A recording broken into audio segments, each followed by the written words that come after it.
കൊല്ലം സുധിയെക്കുറിച്ചുള്ള വാർത്തകളാണ് സോഷ്യൽ മീഡിയയിൽ ഇപ്പോൾ വൈറലായി മാറുന്നത്. ഇന്നലെയായിരുന്നു കൊല്ലം സുധിയുടെ സുധിലയം എന്ന കോട്ടയത്തെ വീട് പാലുകാച്ചൽ നടന്നത്. അതിനുശേഷം എല്ലാവരും സന്തോഷത്തോടെ ആശംസകൾ അറിയിക്കുകയാണ് ഇപ്പോൾ ആ കുടുംബത്തിന്. സുധിയുടെ വീട് പാലുകാച്ചലിന് ശേഷം ഇപ്പോൾ സുധിയുടെ ഭാര്യയോടും മകനോടും ചോദിക്കുന്ന വിശേഷങ്ങളെക്കുറിച്ചാണ് പ്രേക്ഷകർ തന്നെ സംസാരിക്കുന്നത്.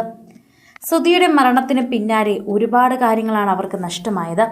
പക്ഷേ സുധിയുടെ മകൻ അവൻ ഇഷ്ടപ്പെട്ട കോഴ്സ് എടുത്ത് ഇപ്പോൾ പഠനം തുടങ്ങിയിരിക്കുകയാണ്. വീട് പണി തീർന്ന ഉടനെ തന്നെ അവൻ്റെ ക്ലാസ്സും തുടങ്ങി. അവന് ഏറ്റവും ഇഷ്ടമുള്ള മേഖലയിൽ തന്നെയാണ് അവൻ എത്തിയിരിക്കുന്നത്. അവൻ ഈ മേഖലയിൽ, അതായത് അച്ഛൻ്റെ മേഖലയിലേക്ക് തന്നെ വരാനാണ് ഇഷ്ടം. മീഡിയയുമായി നിൽക്കുന്ന മേഖലയിൽ തന്നെ എത്തിപ്പഠിക്കാനാണ് അവന് ഏറ്റവും കൂടുതൽ താല്പര്യവും. ഇപ്പോൾ രേണു കൂടി തൻ്റെ അഭിനയ മികവിലേക്ക് എത്തുകയാണ്. അഭിനയിക്കാൻ ഒരുപാട് ആഗ്രഹമുണ്ടായിരുന്നുവെങ്കിലും ഇടയ്ക്ക് വെച്ച് എവിടെയോ അതൊക്കെ മുങ്ങിപ്പോയിരുന്നു. എന്നാൽ ഇപ്പോൾ അഭിനയമൊക്കെ പൊടിതട്ടി എടുത്തിയിരിക്കുകയാണ് രേണു. അതുപോലെ തന്നെ സർക്കാർ എല്ലാം തന്നെ എംപ്ലോയ്മെന്റിൽ രജിസ്റ്റർ ചെയ്യാനും എല്ലാ പിന്തുണയ്ക്കുണ്ടെന്നും അറിയിക്കുകയും ചെയ്തു. പാലുകാച്ചലിന് പിന്നാലെ ഓരോ സന്തോഷ വാർത്തയായി പുറത്തു വരികയാണ്.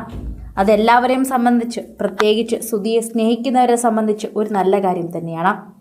അത്തരത്തിലൊരു വാർത്തയാണ് സോഷ്യൽ മീഡിയയിൽ തന്നെ പ്രേക്ഷകർ ഏറ്റെടുക്കുന്നത്.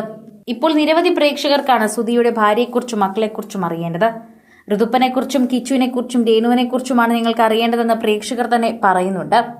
സുധിയുടെ മകനെ അഭിനയിപ്പിക്കാൻ വേണ്ടിയാണ് ആദ്യം തീരുമാനിക്കുന്നത്. അങ്ങനെ കോണ്ടാക്ട് ചെയ്തതിന് ശേഷം പിന്നീട് ഈ സിനിമയിൽ ഒരു വേഷം വന്നപ്പോൾ രേണുവിനെ വിളിക്കുകയായിരുന്നു എന്നാണ് രേണു പറയുന്നത്. അവനെയാണ് അഭിനയിപ്പിക്കാൻ ആദ്യം തയ്യാറായി വന്നതെന്ന് രേണു പറയുന്നു. അവർ സമ്മതം പറഞ്ഞതോടെ ബാക്കി ട്രെയിൻ ചെയ്തെടുക്കാമെന്ന് വിചാരിച്ചു. സിനിമയുടെ ഫസ്റ്റ് സീനിന്റെ ഷൂട്ടിംഗ് തന്നെ രേണു ഉണ്ട് എന്ന് വേണം പറയാൻ. അടുത്ത മാസമാണ് സിനിമയുടെ പ്രീ പ്രൊഡക്ഷൻ വർക്ക് തുടങ്ങാൻ പോകുന്നത്. കാസ്റ്റിംഗിന്റെ കാര്യം പറഞ്ഞപ്പോൾ തന്നെ രേണുവിലേക്ക് എത്തുന്നുണ്ടായിരുന്നു. 2 തലത്തിലുള്ള കഥാപാത്രമാണ്. ഒരു വിദ്യാർത്ഥിനിയുടെ വേഷത്തിലും രേണു ചിത്രത്തിൽ അഭിനയിക്കുന്നുണ്ടെന്ന് സംവിധായകൻ പറയുന്നു.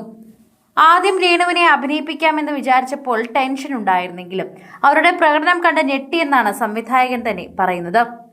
ഒരു സീനിൽ രേണു ഓടി വരുന്നതും വീഴുന്നതുമൊക്കെയാണ് എടുത്തത്. അതൊക്കെ ഒറിജിനലായി വീണതുപോലെയായിരുന്നു. ക്ലോസപ്പ് സീനുകൾ എടുത്തു. അതിലും നല്ല എക്സ്പ്രഷനൊക്കെ ഇട്ടിരുന്നു. ഭാവിയിൽ എന്തായാലും കൂടുതൽ അവസരങ്ങൾ ലഭിക്കുമെന്ന് തന്നെയാണ് എല്ലാവരും പറയുന്നത്. ഇങ്ങനെ ലഭിക്കുമെന്ന് തന്നെ സിനിമയുടെ അണിയറ പ്രവർത്തകരും പറയുന്നുണ്ട്. ആദ്യം സിനിമയിൽ അഭിനയിക്കാനൊക്കെ പറ്റുമോ എന്ന് അറിയില്ലായിരുന്നു. പിന്നെ സുധിച്ചേട്ടൻ അനുഗ്രഹം കൊണ്ടും മറ്റും ചെയ്യാമെന്ന് വിചാരിച്ചു. ടെൻഷനൊന്നും തോന്നിയില്ല. ചെറുപ്പത്തിലെ ഡാൻസ് ഒക്കെ പഠിച്ചിട്ടുണ്ട്. എന്തുകൊണ്ട് അഭിനയിക്കുന്നതിനോട് കൂടുതൽ പ്രശ്നമായി തോന്നിയില്ലെന്ന് രേണുവും പറയുന്നു. ഓഗസ്റ്റ് 25-നാണ് രേണുവും മക്കളും പുതിയ വീട്ടിലേക്ക് ഇപ്പോൾ താമസം കയറിയിരിക്കുന്നത്. ചെറിയൊരു വീടായിരുന്നു സുധിച്ചേട്ടന്റെ മനസ്സിൽ. ഒരു ഹോളും 2 മുറിയും ബാത്റൂമും അടുക്കളയും മാത്രം. എന്നാൽ പുതിയ വീട്ടിലേക്ക് മാറുമ്പോൾ ഒരുപാട് സന്തോഷമുണ്ടെന്നും പ്രതീക്ഷിച്ചതിനേക്കാൾ അപ്പുറമാണെന്ന് രേണുവും മകനും എത്തി പറയുന്നുണ്ട്. ഇപ്പോൾ ആ വിശേഷമാണ് സോഷ്യൽ മീഡിയയിൽ വൈറലാകുന്നത്.